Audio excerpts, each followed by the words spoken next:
Hi, my name is Carol Lyle Shaw, and I am a modern quilt pattern designer, a quilt pattern book author, and most fun of all, a quilt workshop teacher. I've been designing patterns and publishing them along with my books for a few years. And one of the questions I sometimes get is, how do I become a quilt pattern tester? So when quilters ask me that question, I try to give them as much information as I can. But then I decided to make these two videos so that I could help, even more people decide if becoming a pattern tester is something they'd be interested in, and how to go about doing it. Now, before you watch the two videos, I hope that you downloaded the Pattern Tester Notes PDF. There are 3 pages there, and one page includes a nice action plan template. So the notes pages might help you jot down things that you'd like to remember. So here's the agenda for this module, Module 1. I'll talk a bit about what pattern testing is, and secondly, what pattern testers actually receive in return for making our samples. And secondly, what kinds of tools and quilting skills do pattern testers need? So first of all, what is quilt pattern testing? Usually you are working, of course, with a pattern designer, someone like myself. And by the way, pattern designers who make all kinds of quilts use testers, not just modern quilters. So once you connect with a designer and you make your agreement with that person, you make a new quilt from their pattern, usually before it is released to the public. Occasionally, we'll ask testers to make new versions of our patterns, particularly if we've updated a pattern with a new layout, and we want to ask people to make a couple of samples from the new layout. After you make a quilt for a pattern designer, usually that quilt belongs to you, the tester. Occasionally, we may commission a tester to make a quilt that we will then keep either permanently or for a few months if we plan to use that quilt in perhaps our booth at a quilt show or something like that. But generally, that tester sample comes back to your home, to you as the forever home for that quilt. So what do pattern testers receive? First of all, and most importantly, our heartfelt recognition and appreciation for all the hard work you've done. We know that quilters love to make quilts, and it's a labor of love for you as well. But we know also that you're taking your time and your materials to make something to support us and our small businesses. So we want to make sure that we appreciate you, and I'll talk about some ways we do that. But we also like to give you some formal recognition, usually on our blogs or Instagram feeds, Pinterest, in our social media. We will post pictures, and with your permission, of course, uh, either put your first name and initial, or if you have a blog or something you'd like us to link to, we're happy to link to you as well. Of course, my testers tell me the best fun for them is that they get a first look at a brand new pattern from a designer that they like and have a relationship with. And that, of course, is hugely rewarding for us as well. It's a lot of fun to be kind of one of the first people to find out about the new Carol Lyle Shaw pattern coming out. Uh, Thirdly, you get an inside view of the pattern design and book writing process because this is a partnership, and we want to provide you with any information, answer any questions that you might have about how we do our work, how we do what we do. And we're happy to provide that information to you as well. For instance, I design my quilts in EQ8, and occasionally a tester will ask me, well, Carol, how did you make those blocks look like that in EQ8? And I'm happy to talk them through that process. What else do testers receive? Well, there are lots of other things, and this can vary by designer. First of all, of course, you receive a copy of the final pattern, or if you're testing from a book, you'll get a copy of the final book. And that, of course, is given to you at no cost. So you're not just left with the draft, you get the final copy once it's published and released to the public. Some designers also will provide a coupon or some other discount on other patterns and books in their inventory. And that can be fun if you decide you liked the pattern you tested and you wanted to buy a couple more of say, my patterns, then I might be able to give you a coupon, depending on, the platform that you're using to download the pattern. Uh, The other thing that some designers will provide is a free or discounted price on a specialty ruler or template that might be required for the pattern. Now, usually, uh, or I should say, most patterns don't require any specialty rulers, but occasionally they do, and I'll say a bit more about that in a moment. Some uh, testers will receive free fabric from the designer, either a bundle of fabric to use in the quilt that they will make for the sample, or once they complete the sample, provide the tester with some fabric as a token of appreciation. And lastly, sometimes we will give a gift certificate. For instance, if my pattern tester is not in the US, actually, the more efficient thing for both of us is if I give them an online certificate to a quilt shop in their country, if that shop has an online shop, or to a shop that ships internationally, or to Amazon.uk or wherever they might be living. But gift certificates are great because then you, the pattern designer, you as the designer, get to decide what you want to use the money for. And as I said, these kinds of recognitions or tokens of appreciation will vary by designer. And once you sign on with a designer, that's when you'll clarify what you'll be receiving in return. So what do testers do? First of all, you're obviously taking our draft instructions and you're making perhaps just a block or a few blocks from the pattern. Maybe the designer only needs a test of the instructions for, say, a paper piece block that's part of the quilt pattern. Second option might be, and this is more typical, that you would make a full quilt top, but not necessarily have it already quilted when you take the photographs and send those photos to us of the quilt top. For example, the two samples that you see on this page are quilt tops not yet quilted by two of my testers who tested fractured triangles for me.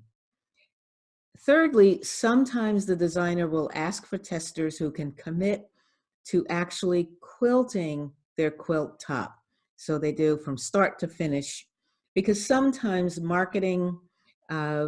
our marketing needs are for a quilt that shows the quilting as well. It doesn't have to be hugely professional, long arm quilted. There can be quilting done on your home machine. Modern quilters often do straight line quilting. So your quilting skills can be average for that kind of call. Again, that can vary by designer. And of course, whatever you're doing, you're giving us feedback, which is really important. Here are a couple of options, though, additional options for pattern testers.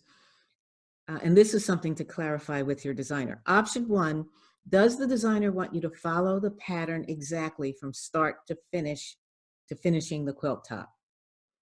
We may need feedback on exactly what we've written, because most buyers or purchasers of our pattern will opt to follow the pattern more or less exactly.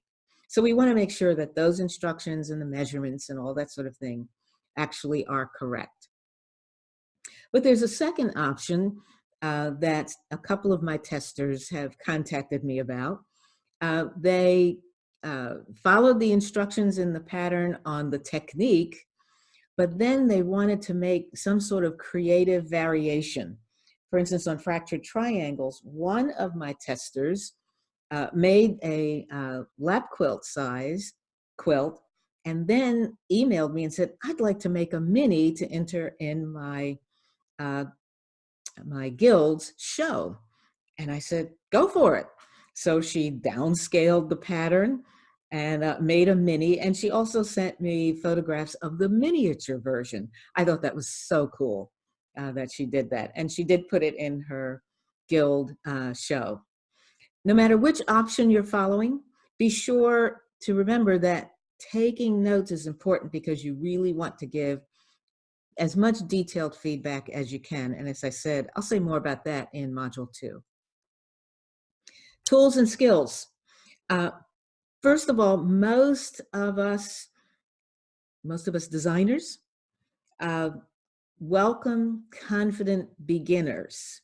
If you're a little bit uncertain about whether a particular pattern needs some specialty skills like applique or curved piecing, or if you're not really that familiar with paper piecing and you're interested in testing, contact the designer and just have a short conversation about whether or not your skill level is applicable to that particular pattern. Because there are some designers, some really brilliant designers, who focus on quilt patterns for advanced quilters who it may not be a matter of time, but who've made a lot of quilts, who are very knowledgeable about particular types of techniques, and who just have high levels of experience, if you will.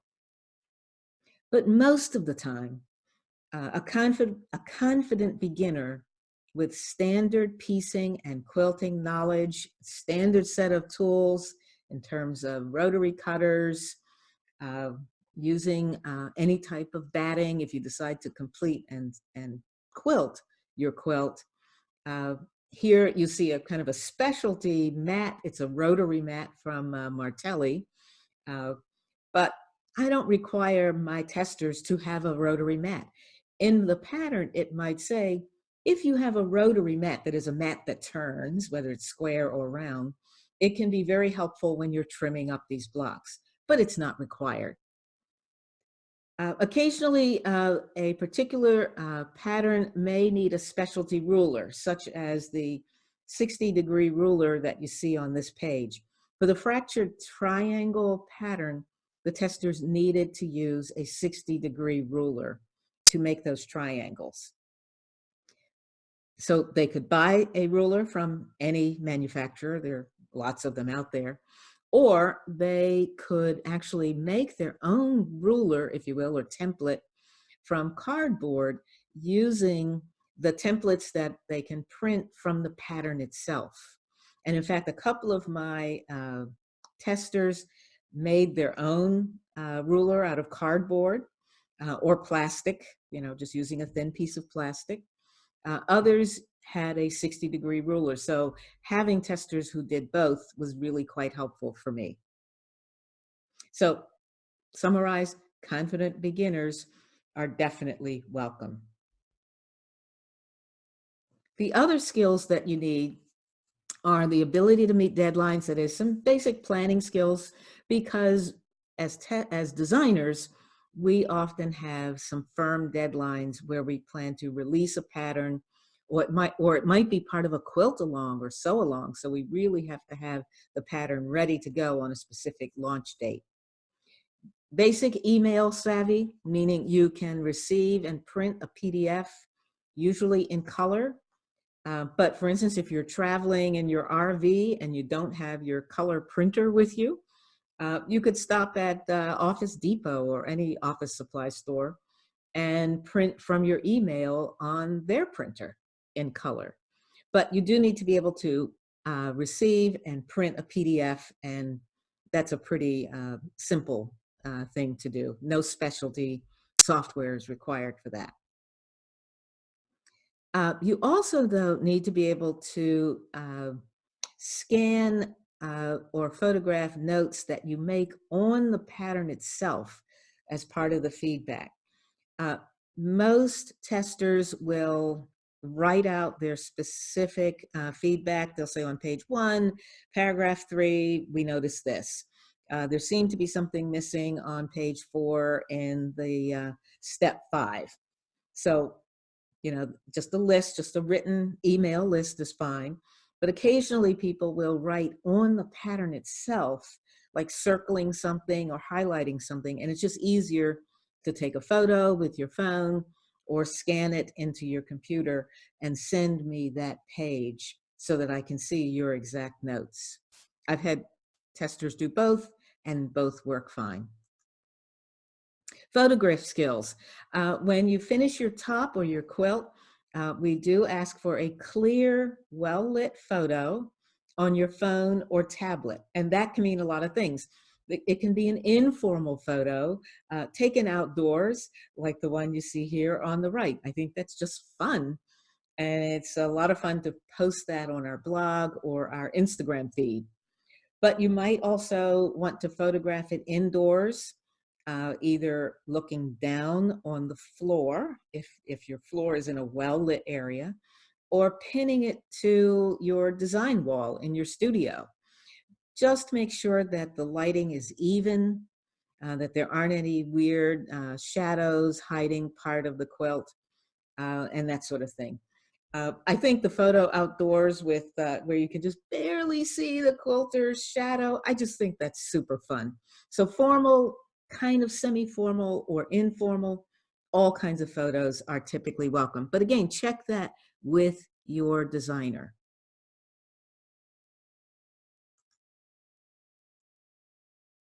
Oh, I'll go back one second. The last thing about photos is usually the designer can crop or edit your photo. So you do not need to know how to do anything to your photo other than take a good clear shot. iPhones or any smartphone, they all now take very good photos. So you don't need to edit it. We will do that part for you. And in fact, we prefer just sending us the raw photograph and we'll take it from there. So module 2, which is the second video in this tutorial, I'll be talking about feedback and how to choose the right project, but also about how to find opportunities and what to do when challenges happen and you're in the middle of the process. So thanks a lot for watching module 1. And for other tips and tutorials, please do visit my blog, which is carollyleshaw.com. Thanks so much, and I'll see you in Module 2 on becoming an awesome quilt tester. Bye-bye.